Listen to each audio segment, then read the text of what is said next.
100억 보상금이 걸린 시골집에 돈 냄새를 맡은 아들 부부가 10년 만에 저를 찾아왔습니다. 하지만 그 돈을 차지하기 위해 자신들의 영혼까지 내던져야 할 끔찍한 대가를 치러야 한다는 걸 그들이 상상이나 했을까요? 그리고 마침내 모든 것을 잃고 피눈물을 흘리게 될 제 통쾌한 복수는 과연 무엇이었을까요? 곧 시작될 이야기에 온전히 집중하실 수 있도록 구독과 좋아요, 알림 설정은 미리 눌러주시면 감사하겠습니다.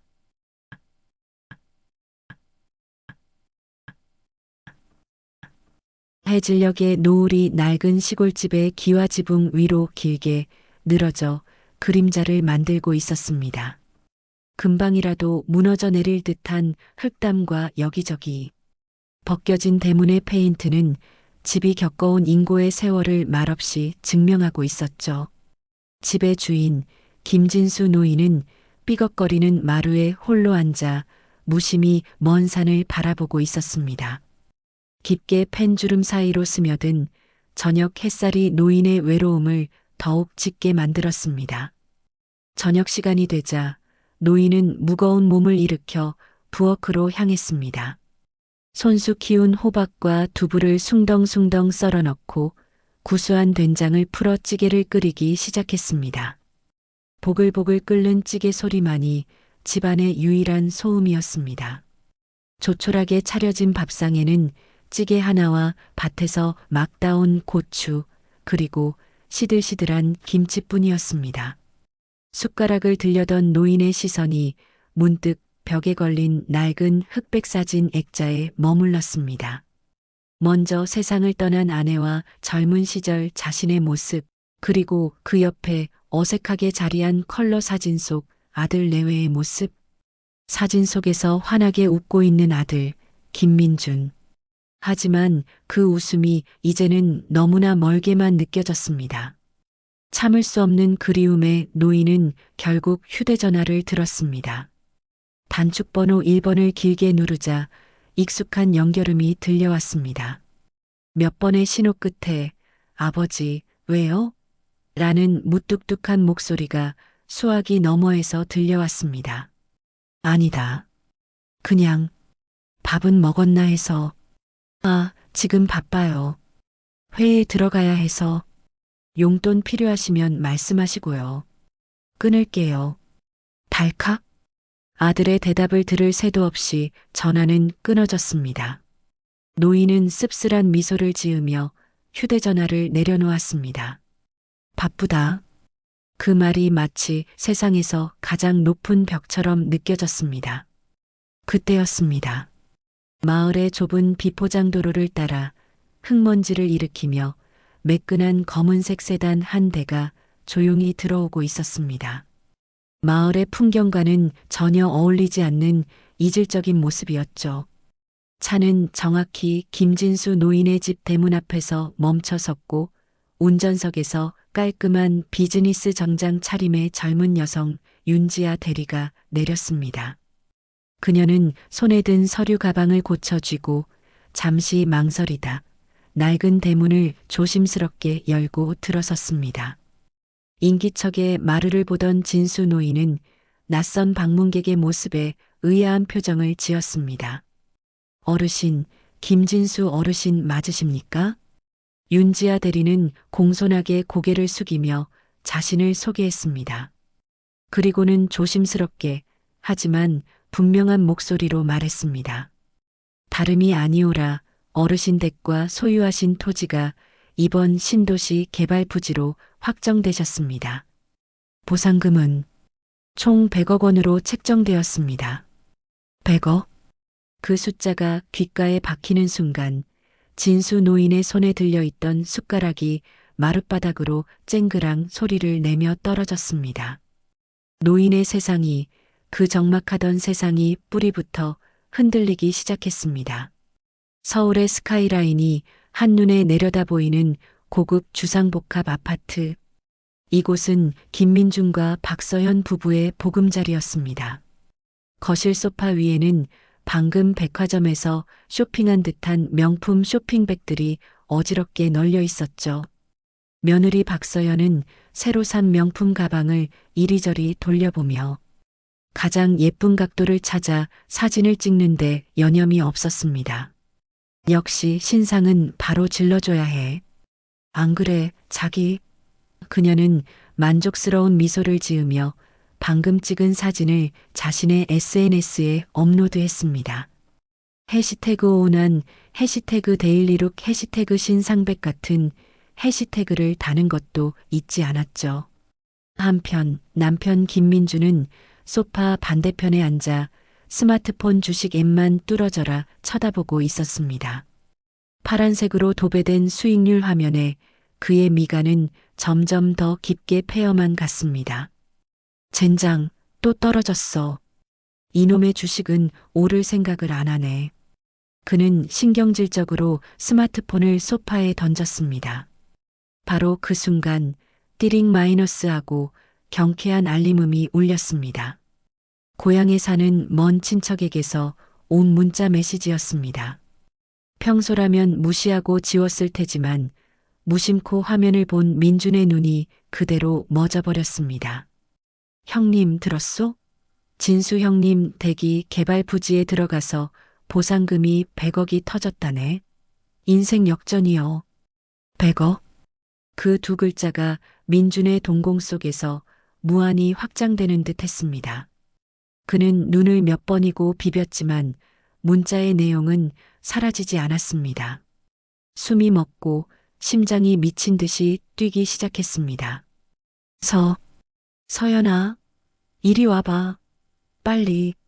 민준의 다급한 목소리에 SNS에 심취해 있던 서연이 짜증 섞인 표정으로 고개를 들었습니다. 왜 그래? 또 주식 떨어졌어? 하지만 남편의 손에 들린 스마트폰 화면을 본 순간 그녀의 표정 역시 돌처럼 굳어버렸습니다. 두 사람은 잠시 아무 말도 하지 못했습니다. 오직 서로의 눈을 바라보며 같은 생각을 읽을 뿐이었죠. 그들의 눈빛은 더 이상 부부가 아닌 거대한 먹잇감을 발견한 두 마리의 하이에나처럼 탐욕으로 이글거렸습니다. 정적을 깬 것은 서연이었습니다. 여보, 이거 진짜야? 100억? 그 냄새나는 시골집이? 틀림없어. 이거 우리 돈이야. 당연히 우리 돈이 되어야지. 민준의 목소리는 흥분으로 떨리고 있었습니다. 1초의 망설임도 없었습니다. 두 사람은 마치 오랫동안 훈련받은 군인들처럼 일사불란하게 움직이기 시작했습니다. 서연은 가장 큰 여행 가방을 꺼내 옷을 쑤셔 넣기 시작했고 민주는 평소에는 거들떠보지도 않던 고급 한우 세트와 값비싼 건강식품들을 인터넷으로 주문했습니다. 아버님께 효도라는 명분, 그 뒤에 숨은 추악한 욕망을 포장하기 위한 소품들이었죠. 그렇게 30분 만에 모든 준비가 끝났습니다. 지하 주차장으로 내려간 그들은 번쩍이는 외제차 트렁크에 과일 바구니와 선물 세트들을 조심스럽게 실었습니다.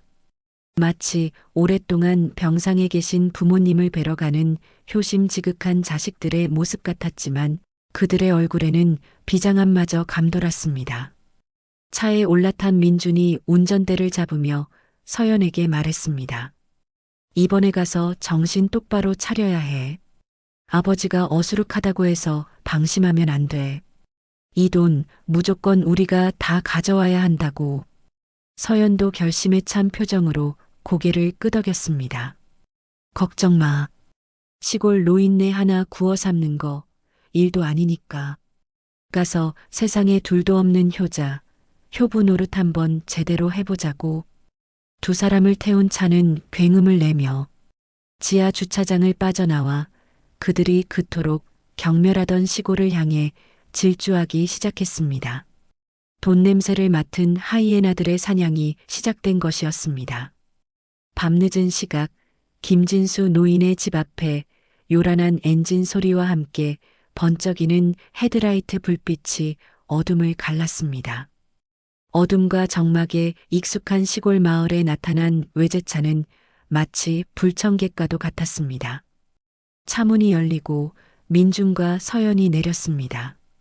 두 사람은 차에서 내리자마자 약속이라도 한 듯 마당으로 나온 진수를 향해 과장된 몸짓으로 달려왔습니다. 아버지, 아이고 아버지, 저희가 너무 늦게 왔습니다. 민주는 마치 몇 년 만에 아버지를 만난 사람처럼 목이 맨 소리로 외치며 진수의 손을 덥석 잡았습니다. 그의 눈에는 금방이라도 떨어질 듯한 눈물까지 그렁그렁 맺혀 있었죠. 며느리 서연 역시 아버님, 그동안 얼마나 고생이 많으셨어요. 이 못난 며느리를 용서하세요. 라며 진수의 팔에 매달려 흐느끼는 신용을 했습니다. 갑작스러운 아들 내외의 방문과 이해할 수 없는 행동에 진수 노인은 당황한 기색이 역력했지만 한편으로는 자식의 얼굴을 본 기쁨을 감추지는 못했습니다. 그때 마루에 앉아 이 모든 광경을 지켜보던 이장 최철호가 헛기침을 하며 일어섰습니다. 그는 진수의 오랜 친구이자 민준의 어린 시절까지 모두 기억하는 마을의 어른이었습니다. 아이고, 이게 누구신가? 서울 사는 귀한 아들 아니신가? 먼바람이 불어서 이 누추한 곳까지 행차하셨나? 최철호의 목소리에는 환영의 기색보다는 날카로운 가시가 박혀 있었습니다. 그의 싸늘한 시선에 민준과 서연은 순간 움찔했지만 이내 다시 두꺼운 가면을 꺼내 썼습니다. 서연은 보란 듯이 더욱 살갑게 굴며 진수의 등을 쓸어내렸습니다. 어머, 이장님도 계셨네요. 저희가 아버님 걱정이 돼서요. 연세도 있으신데 홀로 계시는 게 영 마음에 걸려서 이제라도 자주 찾아뵙고 모시려고요. 라며 세상에 둘도 없는 효부인 척 말했습니다. 민주는 트렁크에서 값비싼 선물 세트들을 꺼내 마루에 늘어놓기 시작했습니다. 아버지, 이거 다 아버지 드시라고 사온 겁니다. 좋은 것만 드시고 오래오래 건강하셔야죠. 선물 공세가 끝난 후 민주는 마치 무심코 생각났다는 듯 본론을 꺼냈습니다. 근데 아버지, 낮에 개발사에서 왔다면서요? 보상금 이야기도 나왔다던데. 그거 계약 같은 건 어떻게 하신대요? 사기꾼들이 많다던데 저희가 옆에서 잘 알아봐 드려야죠. 그 말에 잠자코 있던 최철호 이장이 피식 웃으며 찬물을 끼얹었습니다. 허허, 역시나구만. 10년 넘게 코빼기도 안 비치던 놈들이 돈 냄새는 귀신같이 맡고 찾아왔구먼. 그래, 100억이란 돈이 크긴 크지?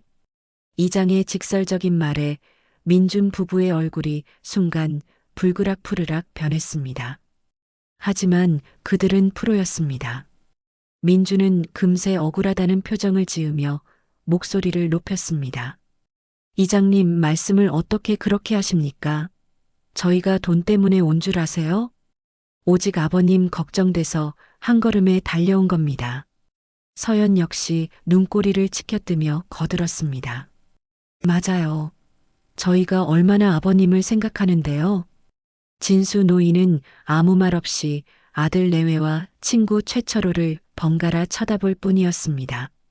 아들의 말이 전부 거짓임을 머리로는 알고 있었습니다.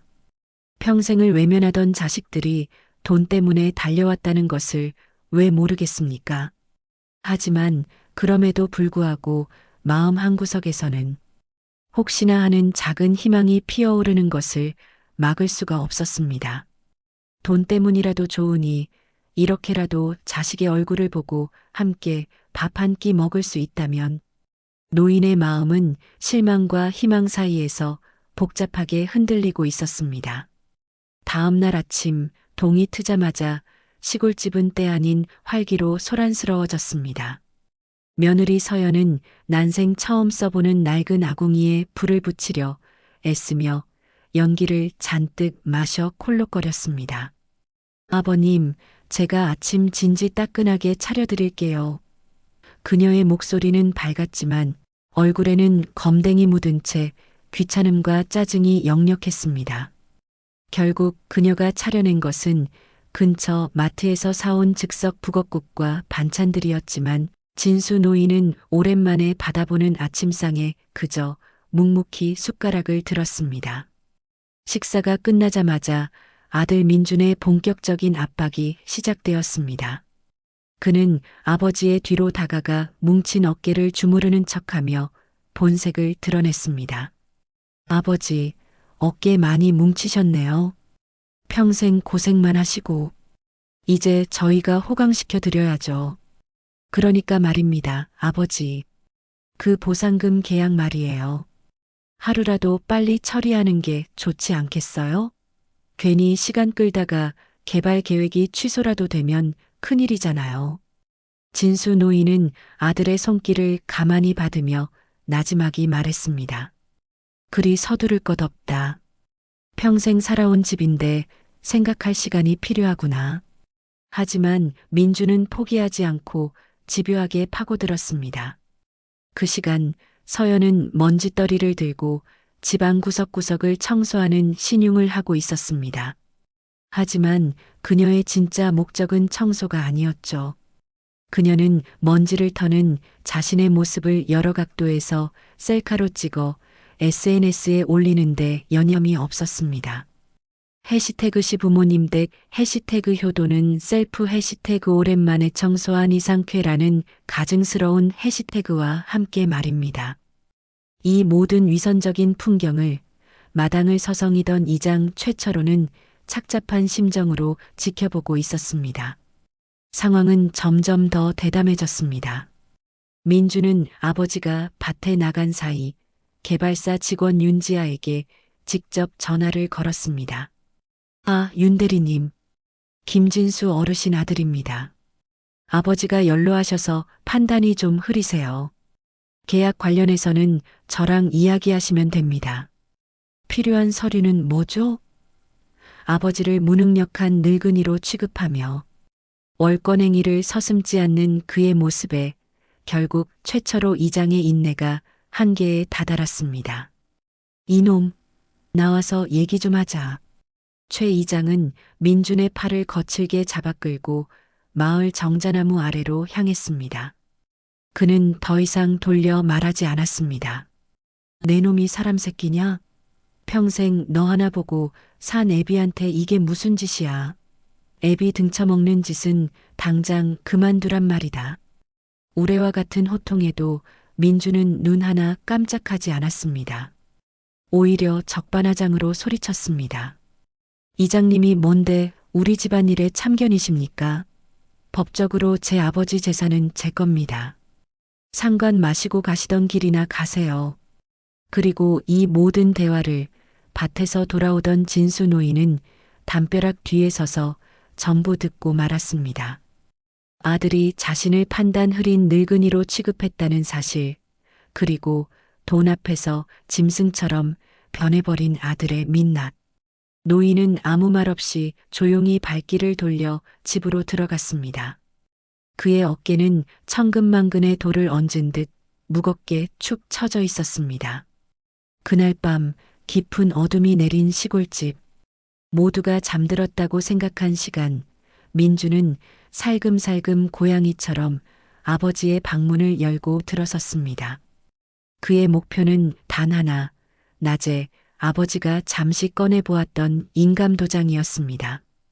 그는 낡은 자개장을 조심스럽게 열고 그 안에 고이 모셔진 작은 도장함을 찾아냈습니다. 도장함을 손에 쥐고 돌아서는 순간 그의 얼굴에는 추악한 미소가 번졌습니다. 하지만 민주는 알지 못했습니다. 잠든 척 눈을 감고 있던 아버지가 어둠 속에서 형형한 눈빛으로 그 모든 것을 지켜보고 있었다는 것을. 그리고 열린 방문 틈으로 이 모든 광경을 목격한 진수. 노인의 눈빛이 얼음장처럼 차갑게 식어버렸다는 사실을 말입니다. 아들에 대한 마지막 기대 한 조각마저 산산이 부서져 내리는 순간이었습니다. 아들의 추악한 본심을 확인한 다음 날, 진수 노인은 새벽같이 일어나 뒷산에 올랐습니다. 그곳에는 5년 전 먼저 세상을 떠난 아내 이해숙의 봉분이 소담하게 자리하고 있었습니다. 노인은 봉분 앞에 잡초를 말없이 뽑아내며 누구에게도 털어놓지 못했던 속내를 나지막이 을조렸습니다. 여보, 보고 있소? 당신이 그렇게 애지중지하던 우리 아들놈이 저렇게 변해버렸구려. 내가 대체 어떻게 하면 좋겠소? 그의 목소리는 새벽 공기 속에 힘없이 흩어졌습니다. 그때 등 뒤에서 익숙한 목소리가 들려왔습니다. 형님, 여기 계실 줄 알았소. 막걸리 한 병과 잔을 들고 온 최철호 이장이었습니다. 그는 진수의 옆에 말없이 앉아 잔에 술을 채웠습니다. 해숙이 형수님, 참 현명하고 강단 있는 분이셨지. 만약 형수님이 살아계셨다면 민준이 저놈 꼴을 보고 당장에 몽둥이부터 들었을 거요. 최 이장은 단숨에 막걸리 한 잔을 들이켜고는 진수의 눈을 똑바로 바라보며 말했습니다. 형님, 정신 똑바로 차리시오. 저 하이에나 같은 놈들한테 평생 형님이랑 형수님이 피땀으로 일군 이 집이랑 남은 인생을 통째로 넘길 셈이요? 지금이라도 정신 차리고 애비가 뭔지 제대로 보여줘야 할 때 아니냔 말이오. 해숙이 형수님이라는 말, 그리고 애비가 뭔지 보여주라는 친구의 진심 어린 충고가 진수의 가슴에 비수처럼 날아와 박혔습니다. 늘 순하고 어수룩하게만 보였던 노인의 눈빛이 그 순간 서서히 변하기 시작했습니다. 슬픔과 체념이 깃들어 있던 눈에 단단하고 결연한 빛이 차오르기 시작했습니다. 그는 아내의 봉분을 한참 동안 바라보았습니다. 마치 무언의 대화를 나누는 것처럼. 최 이장이 산을 내려간 후에도 진수는 한참 동안 그 자리에 남아 있었습니다. 이윽고 그는 품 안에서 때가 꼬질꼬질 묻은 낡은 가죽 수첩 하나를 꺼내 들었습니다. 수첩의 맨 뒷장, 아내의 글씨체로 선명하게 적혀 있는 강현우 변호사라는 이름과 전화번호. 아내가 세상을 떠나기 전 혹시라도 민준이가 속 썩이면 꼭 이 사람에게 연락해요. 당신 편이 되어줄 유일한 사람이야. 라고 신신당부했던 그 이름이었습니다. 진수는 그 이름을 손가락으로 몇 번이고 쓸어보았습니다. 마침내 자리에서 일어난 진수의 발걸음은 더 이상 망설이지 않았습니다. 그는 자신의 집이 아닌 마을 회관 구석에 먼지가 뽀얗게 쌓인 공중전화로 향했습니다. 아들 내외가 들을 수 없는 곳을 택한 것이었죠. 뚜마이너스 몇 번의 신호음 끝에 중후한 남자의 목소리가 들려왔습니다. 여보세요. 진수는 침을 한번 꿀꺽 삼키고 최대한 담담한 목소리로 입을 열었습니다. 강 변호사인가? 나 이해숙 남편 되는 김진수일세. 때가 된 것 같으이. 개발사하고 계약하는 날 우리 집으로 좀 와주어야겠네. 수화기 너머로 짧은 침묵이 흐른 뒤 나지막하고 신뢰감 있는 대답이 돌아왔습니다. 알겠습니다, 아버님. 그날 뵙겠습니다. 전화를 끊은 진수는 조용히 수화기를 내려놓았습니다. 이제 반격의 서막이 올랐습니다. 운명의 계약일 아침이 밝았습니다. 공기마저 팽팽하게 느껴지는 시골집 거실, 아들 민준과 며느리 서연은 마치 파티에라도 가는 사람들처럼 한껏 멋을 낸 채 안절부절 못하며 시간을 확인했습니다. 그들의 얼굴에는 100억이라는 거대한 돈을 손에 쥘 수 있다는 흥분과 기대감이 노골적으로 드러나 있었죠. 반면 이야기의 주인공인 진수 노인은 평소와 다름없는 낡은 작업복 차림으로 묵묵히 마루에 앉아 있을 뿐이었습니다. 그 옆에는 친구인 최철호 이장이 걱정스러운 얼굴로 함께 앉아 진수의 손을 말없이 잡아주었습니다. 곧이어 약속된 시간에 맞춰 개발사 직원 윤지아 대리가 서류 가방을 들고 도착했습니다. 어르신, 준비되셨습니까? 그녀의 사무적인 목소리가 거실의 긴장감을 더욱 고조시켰습니다. 테이블 위로 두툼한 계약서 뭉치가 펼쳐졌고 윤지아는 주요 조항들을 하나하나 짚어가며 설명하기 시작했습니다. 하지만 민중과 서연의 귀에는 그 어떤 설명도 들어오지 않았습니다. 오직 100억 원이라는 숫자와 마지막 도장을 찍는 순간만이 그들의 온 신경을 지배하고 있었습니다. 설명이 끝나자 윤지아는 최종 확인을 위해 진수를 바라보며 말했습니다. 어르신, 이상이 없으시면 이쪽에 인감날인을 부탁드립니다. 그 말이 떨어지기 무섭게 민준이 외쳤습니다. 아버지, 뭘 망설이세요? 어서 찍으셔야죠. 그는 미리 준비해둔 인주와 인감도장함을 아버지의 눈앞으로 거칠게 밀어주었습니다. 서연 역시 옆에서 아버님, 저희 이제 맘고생 끝이에요. 이 지긋지긋한 시골집도 안녕이라고요. 라며 속내를 감추지 못하고 웃었습니다. 모두의 시선이 진수의 손에 쏠렸습니다. 노인은 아무 말 없이 마치 의식을 치르듯 천천히 인감도장함을 열었습니다. 자신의 인생과도 같은 이름 석자가 새겨진 묵직한 도장을 꺼내 들었습니다.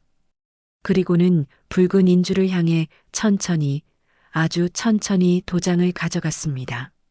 민중과 서연의 입꼬리가 탐욕스럽게 올라가고 그들의 눈이 돈에 대한 광기로 번뜩이는 바로 그 순간이었습니다. 기이익 마이너스. 낡은 대문이 길고 신경질적인 소리를 내며 열렸습니다. 갑작스러운 소리에 방 안의 모든 사람들이 약속이나 한 듯 대문 쪽으로 고개를 돌렸습니다. 그곳에는 단 한 번도 본 적 없는 그러나 압도적인 존재감을 풍기는 한 남자가 서 있었습니다. 흐트러짐 하나 없는 깔끔한 정장 차림에 날카로우면서도 이지적인 눈빛을 가진 40대 중반의 남자. 그가 바로 강현우 변호사였습니다. 그는 성큼성큼 마당을 가로질러 경악과 의문으로 가득 찬 얼굴들을 향해 나지막하지만 방 안 전체를 울리는 목소리로 말했습니다. 잠깐만요. 그 계약 이대로 진행할 수는 없습니다. 변호사의 나지막하지만 단호한 목소리가 거실의 모든 공기를 얼어붙게 만들었습니다. 모든 시선이 그에게 쏠렸고 아들 민준이 가장 먼저 침묵을 깼습니다. 당신 누군데 남의 집 계약에 끼어들어? 당장 나가지 못해. 그는 당장이라도 달려들 듯한 기세로 으르렁거렸습니다. 하지만 강 변호사는 조금의 동요도 없이 자신의 명함을 꺼내 테이블 위에 놓았습니다. 저는 법무법인 정의의 강현우 변호사입니다. 그리고 이 집과 토지의 법적 소유주이신 이예숙 여사님의 유언 집행을 위임받은 대리인입니다. 이예숙 여사. 죽은 어머니의 이름이 나오자 민중과 서연의 얼굴이 순간 굳어졌습니다. 강 변호사는 그들의 얼굴을 차례로 훑어본 뒤 결정적인 한마디를 던졌습니다. 단도직입적으로 말씀드리죠. 현재 계약하시려는 이 집과 부속 토지 전체는 김진수 어르신 소유가 아닙니다. 모두 5년 전 작고하신 어르신의 아내 이예숙 여사님 단독 명의로 되어 있는 재산입니다. 그야말로 폭탄 선언이었습니다. 민주는 코웃음을 치며 소리쳤습니다. 사기꾼이 별소리를 다 하네. 우리 엄마가 돌아가셨는데 그럼 당연히 아버지랑 내 거지. 무슨 소리야. 상황을 지켜보던 개발사 직원 윤지아가 직업적인 냉철함으로 대화에 끼어들었습니다. 변호사님 말씀이 사실이라면 그걸 증명할 수 있는 공적 서류를 보여주셔야 합니다. 저희도 소유권이 불분명한 상태에서는 계약을 진행할 수 없습니다. 물론입니다. 강 변호사는 기다렸다는 듯 가방에서 서류 한 통을 꺼내 테이블 위에 펼쳤습니다. 그것은 다름 아닌 이 집과 땅의 등기부등본이었습니다. 서류의 소유자 란에는 그 누구도 부정할 수 없는 선명한 글씨로 이해숙 세 글자가 박혀 있었습니다. 민준과 서연은 마치 귀신이라도 본 사람들처럼 얼굴이 하얗게 질려버렸습니다. 그들은 아무 말도 하지 못하고 등기부등본만 멍하니 바라보았습니다. 강 변호사는 그들에게 확인 사살을 하듯 말했습니다. 보시는 바와 같이 법적 소유주는 이해숙 여사님이십니다. 따라서 김진수 어르신께는 이 계약에 날인할 법적 권한이 없으십니다. 그는 잠시 말을 멈추고 숨막히는 정적이 흐르는 방안을 둘러본 뒤 마지막 말을 이었습니다. 이 재산의 모든 처분 권한은 오직 이해숙 여사님께서 남기신 유언에 따라서만 집행될 수 있습니다. 말을 마친 강 변호사는 가방에서 빛바랜 노란색 서류 봉투 하나를 꺼내 들었습니다. 봉투 위에는 유언장이라는 세 글자가 묵직하게 적혀 있었습니다. 강현우 변호사는 모두의 시선이 집중된 가운데 조심스럽게 유언장 봉투를 개봉했습니다. 안에서 나온 것은 세월의 흔적이 묻어나는 누런 종이 몇 장이었습니다. 그 위에는 단아하면서도 힘있는 진수 노인에게는 너무나도 익숙한 아내의 필체가 가득했습니다. 강 변호사는 잠시 헛기침을 한 뒤 유언장의 내용을 낭독하기 시작했습니다. 그의 목소리는 법정에서 판결문을 읽는 판사처럼 냉정하고 엄숙했습니다. 나 이해숙은 내 소유의 모든 재산을 다음과 같이 처분할 것을 유언한다. 하나, 내가 소유한 경기도 양평군 XX-55번지 일대의 토지 및 가옥이 공공개발로 인해 수용될 시 발생하는 모든 금전적 보상금은 민준과 서연은 침을 꿀꺽 삼켰습니다. 그들의 심장이 미친 듯이 방망이질했습니다. 보상금 전액을 사회복지법인 따뜻한 세상에 기부하여 홀로 사는 불우한 노인들을 위해 사용하도록 한다. 네. 서연의 입에서 자신도 모르게 얼빠진 소리가 터져나왔습니다. 민주는 뭐라고요? 전액 기부? 라며 자신의 귀를 의심했습니다. 100억이 눈앞에 아른거리던 그 100억이 공중으로 증발해버리는 순간이었습니다. 하지만 진짜 충격은 아직 시작되지도 않았습니다.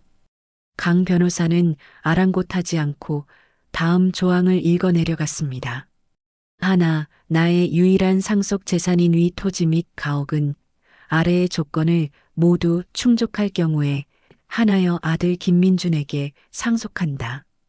조건이라는 말에 민준의 눈이 다시 번뜩였습니다. 그래, 집이라도 어디야? 하지만 그 조건은 그의 상상을 아득히 뛰어넘는 것이었습니다. 첫째, 아들 김민준과 그의 아내 박서연은 유언이 공개된 시점으로부터 한 개월 이내에 이 집으로 이사하여 거주해야 한다. 둘째, 거주를 시작한 날로부터 만 3년간 어떠한 외부의 경제적, 물리적 도움 없이 이 집에 딸린 밭을 직접 경작하고 그 소출로 자급자족하며 생활해야 한다. 셋째, 위 기간 동안 농사 이외의 다른 어떠한 경제 활동도 금지하며 3년의 기간을 채우지 못하고 중도에 포기할 경우 모든 상속 권리는 즉시 소멸된다. 만일 아들 내외가 위 조건을 이행하지 않거나 포기할 시 이 집과 토지 역시 사회에 환원한다. 유언 낭독이 끝났지만 거실에는 한동안 아무 소리도 들리지 않았습니다. 오직 시계의 초침 소리만이 어색한 정적을 깨고 있었습니다. 민준과 서연은 마치 다른 나라의 언어를 들은 사람들처럼 멍한 표정으로 앉아 있었습니다. 100억은커녕 평생 벌레 보듯 싫어하고 경멸했던 농사와 시골 생활을 그것도 3년이나 해야만 겨우 이 낡아 빠진 집 한 채를 얻을 수 있다는 사실. 이것은 상속이 아니었습니다. 어머니가 아들 내외의 탐욕스러운 삶에 내리는 명백한 형벌이자 저주였습니다. 길고 긴 정적을 깬 것은 민준의 짐승 같은 포효였습니다. 거짓말이야. 그는 테이블 위로 몸을 날려 강 변호사의 손에 들린 유언장을 낚아채 찢어버리려 했습니다. 하지만 강 변호사는 침착하게 그의 손목을 잡아챘습니다. 진정하십시오, 김민준 씨. 이건 어머님의 마지막 뜻이 담긴 신성한 문서입니다. 닥쳐. 이건 무효야. 우리 엄마가 평생 나만 보고 사신 우리 엄마가 나한테 이럴 리가 없어. 당신이 아버지를 꼬드겨서 조작한 거지. 민주는 이성을 완전히 잃고 강 변호사와 진수 노인을 번갈아 손가락질하며 악을 썼습니다. 며느리 서연의 이성 역시 끊어져 버렸습니다. 그녀는 갑자기 날카로운 비명을 지르며 머리를 쥐어뜯기 시작했습니다. 말도 안 돼. 내가 왜 이런 냄새나는 똥통 같은 집에서 3년을 썩어야 하는데. 싫어. 절대로 못해. 그녀는 바닥에 주저앉아 아이처럼 발을 구르며 울부짖었습니다. 그러다 옆에 놓여있던 자신들이 효심을 증명하기 위해 사왔던 과일 바구니를 집어들어 바닥에 내동댕이 쳤습니다. 잘 익은 과일들이 사방으로 뒹굴며 썩은 탐욕의 잔해처럼 널브러졌습니다. 그토록 필사적으로 연기했던 효자, 효부의 가면은 산산조각이 나고 돈에 미쳐 날뛰는 2마리의 짐승만이 남아있을 뿐이었습니다. 강 변호사는 그 광경을 차갑게 내려다보며 말했습니다. 이 유언장은 5년 전 이예숙 여사님께서 직접 작성하시고 공증까지 모두 마친 법적으로 완벽한 문서입니다. 이의가 있으시면 소송을 제기하십시오. 물론 승사는 없을 겁니다. 상황을 지켜보던 개발사 직원 윤지아는 조용히 일어나 고개를 숙였습니다. 상속 문제가 원만히 정리되면 다시 연락 주십시오.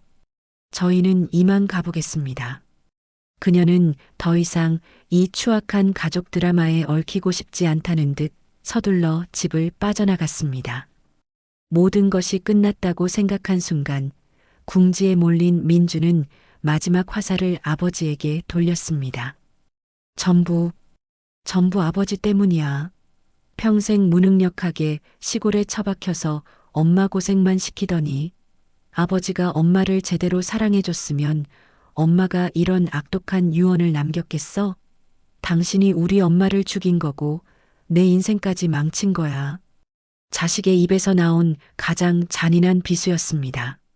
하지만 진수 노인은 더 이상 상처받지 않았습니다. 그는 그저 슬픈 눈으로 아들을 바라볼 뿐이었습니다. 더 이상 얻을 것이 없다고 판단한 민준과 서연은 두고 봐. 다신 안 봐. 이따위 집 불이나 질러버릴 거야. 같은 저주를 퍼부으며 밖으로 뛰쳐나갔습니다. 잠시 후 그들의 외제차가 굉음과 함께 흙먼지를 일으키며 올 때와는 비교도 할 수 없는 속도로 마을을 빠져나갔습니다. 마치 지옥에서 도망치는 악귀들처럼. 폭풍 같은 소동이 끝나고 집안에는 깊은 정적만이 남았습니다.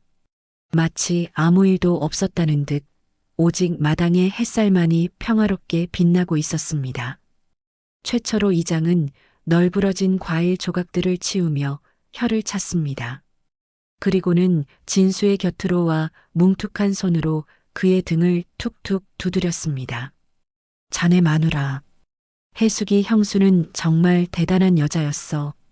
저놈들 속을 훤히 꿰뚫어보고 이 모든 걸 준비해뒀으니 저 세상에서도 다리 쭉 뻗고 자겠구먼.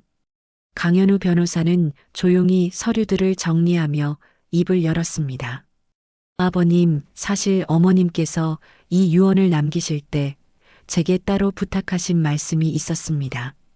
진수가 조용히 고개를 들자 강 변호사는 그의 눈을 바라보며 말했습니다. 어머님은 아드님에게 돈을 물려주고 싶어 하신 게 아니었습니다. 돈이 그 아이를 망쳤으니 돈이 아닌 마지막 기회를 주고 싶어 하셨습니다.